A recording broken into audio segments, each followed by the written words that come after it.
Comics unboxing and review of a package I got just the other day from India, wrapped like this. I teased it out on Twitter, and so there was some speculation where it came from. It came from India, and other people said, well, this looked like illicit pharmaceuticals, the way it is packaged. And I can assure you it is not illicit pharmaceuticals, because I don't partake, but it is something cool. It is something, as G.I. Gary, is G.I. Joe related, and I'll cut open it and show you all what's going on.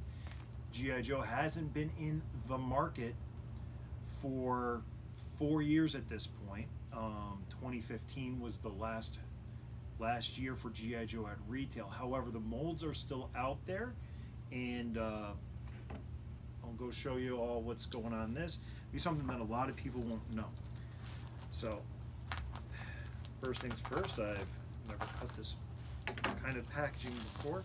It is packaged really well, completely wrapped in bubble wrap, not using an additional box, which many sellers in the US would do, is rebox a boxed item.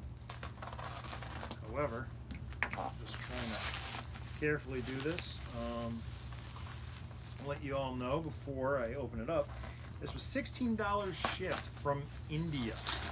So India, as many in the G.I. Joe world will know, is home of Funskool, or where Funskool is, and there are many G.I. Joe packages, or Funskool uses many old Hasbro molds, so they still have them. So the toys can still be made, and they've had molds for many years. So the first layer is gone, and it's left with this.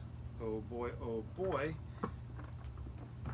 This looks packaged very securely, and I gotta go very carefully. I do not want to cut open the box, but I am afraid when something's taped like this, I just don't know where to cut. So I'll leave it all to chance. And you can hear it rattling around. And gosh, this is mildly frustrating. I normally do not buy foreign releases, but this is one of my favorite vehicles from the G.I. Joe line. So anybody that knows me knows. Alright, so first good news is it's actually in another box, I hope. And I'm also hoping that I get to see the original box. But $16 shipped from there. Oh, I got a little peek. This excites me. And just so you know, this guy wasn't fooling around. Box is stapled, and I hate staples in boxes. And I only hate them in boxes because they're a pain. And now I can see the original box, and I'm shaking and everything. Got a little of that New Delhi dust. And all right, maybe you guys can see it. First time in a while I'm going to be building a toy. And here we are. Still sealed in its original packaging for everyone to see. Funskool MRF Racing Jeep, a winner always. Set number 990620.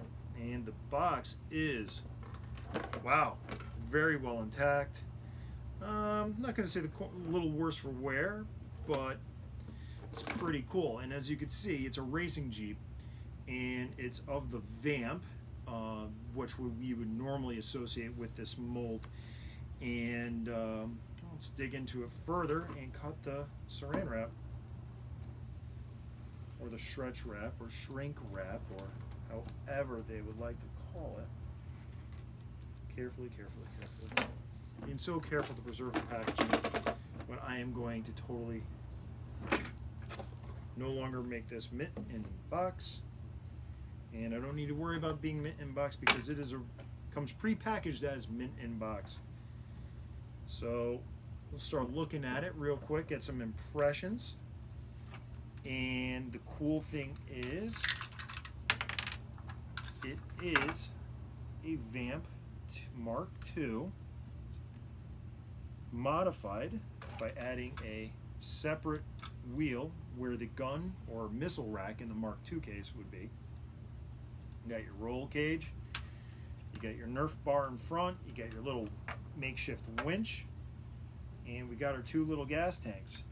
So one of the things I'm going to look at now is how do these gas tanks compare to, say, the gas tanks that would come in a Tiger Vamp, Tiger Sting, and what it looks like.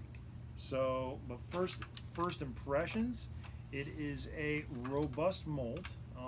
These, you know, they made the Vamp well into the 25th anniversary, slightly retooled. And I'm going to go check it out. I'll go grab a couple Vamps, and I'll come back. And here are the three Vamps I picked out, represent what's going on here. And I have my Tiger Sting, my new Funskool MRF racing Vamp, and I have my Sears Vamp Mark I. And so just to go over, we'll take a look at a couple things. Overall dimensions are fine. They've added rivets to where the roll bar likes to eventually come unglued. And again, you can see that the missile racks have been replaced by the spare tire. Spare tire does move, and I'm just wiggling around, seeing what goes on there, what goes on there. Nope, it doesn't come off. I would probably have to unclip it and go more in to discover what's going on. I will go in and compare the black steering wheel, as we can see, with that of the steering wheel in the Tiger Sting. Yep, and there we go. And you can see them right here, that they are visually almost identical.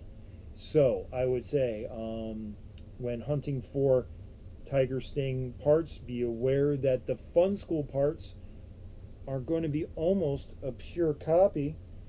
And I'm looking for tooling marks, and you can see, definitely tell the casting is not of the original quality.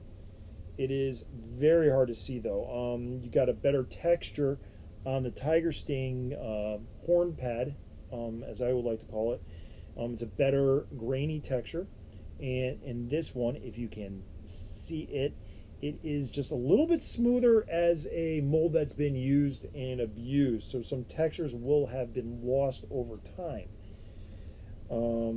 Just as a thing. The other noticeable thing I would say is that the Tiger Sting steering wheel still has its little hole in there, and the Funskool does not have the little hole in there.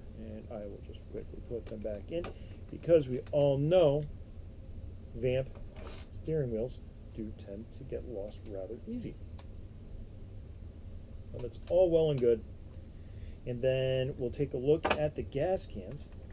And I can't really compare this steering wheel because I have the Stinger Dash variation of my Sears Vamp. But that is the 1984 85 version of the gas can. Here is the 1988 version of the gas can. And then we're also going to look at the 2019 version of the gas can. And again, you can tell the difference in the color between the original Vamp and the Tiger Sting, because obviously green is not black. However, looking at these are, oh my gosh, again, we're in an area of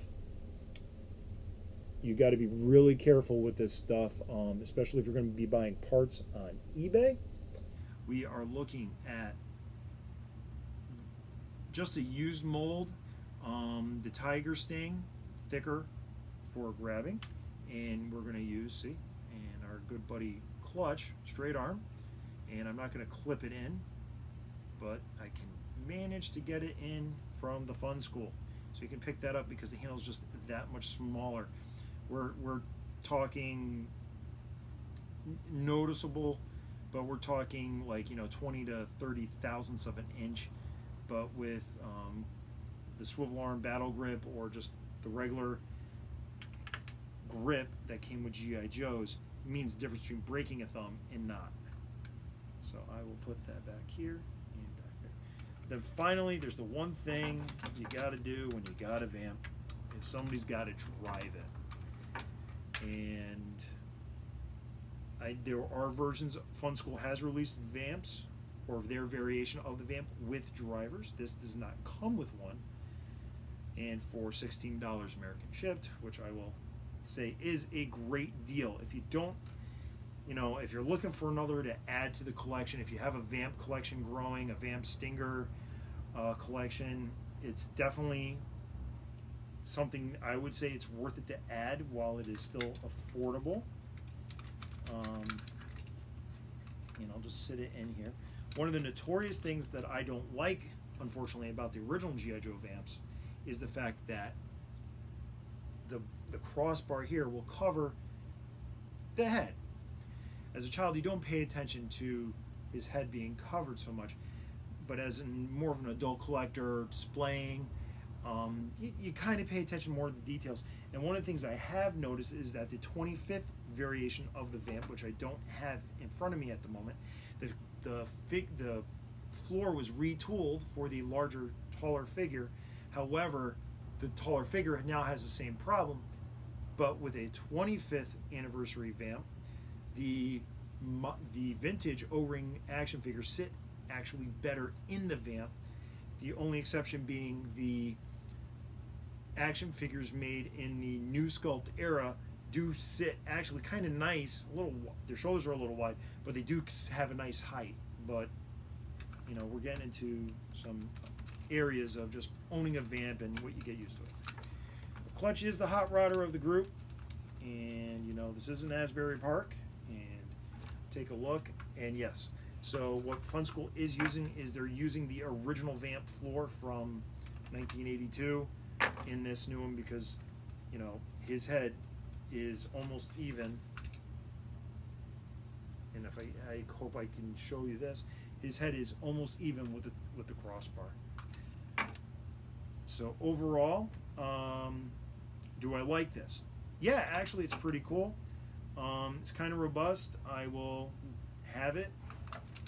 I'll put it in. It's going to be something because of the age. Oh, yeah, and I'm handling it now. You can just tell the plastic's a little more brittle, a little more stiff. So I don't know how that's going to mean with play, but what I was saying is I have a younger son, and while he does like to play with vamps, I do buy junk vamps with broken, with cracked bars and stuff for him to pound around on. He doesn't obviously play with these. This is, I restored this, and this is a Sears variation. This is something I don't know if I'd let him play with, only because I don't know how durable. It says ages 3 and up. I don't know. I think 3's maybe pushing it. My son was 3. He was very rough on toys. However, now he's 4. He's getting older, getting a little more mature. And, and see, far had 0+. I don't know what that means. Maybe I should look it up in India, see if it means anything. Ooh, and there's something else too. I'll try to point this out. As I'm still looking at this, I'm still finding stuff. The detail here is much used and abused. You can just see the loss of detail, the loss of sculpt that would normally be there in the original Hasbro molds. Probably from dirt getting in there and other assorted just use of the mold. If this mold could have been made in 1982, millions of toys have probably come out of it. Again, for 16 bucks, it's kind of a new G.I. Joe toy in 2019. It will go. I will eventually find a place for it to display, and probably use it with a beater figure or a less desirable figure. Just drive around. This is an extra clutch. He's probably going to be in it for a good time period before I get him into a permanent home. But this is something, like I said, for the money. I think it was money well spent for something for the collection. Is it something for a keeper? You know, if you're into foreign variations, it's definitely something for that collection. If you are a more casual collector, depending on how you collect and how you display, it can or may or may not fit. For me, it's definitely in the may or may not fit category. However, it's definitely going to be around for a while, and I'll see what I can do. It's definitely, like I said, it's a racing Jeep. Definitely Clutch's vehicle. I'm going to have to dig out a rock and roll and put him next to him. Those two guys are buddies, and they deserve to be there. And that's it. So here, that's my opening and review of the Funskool MRF Racing Jeep. So that's till next time. See ya.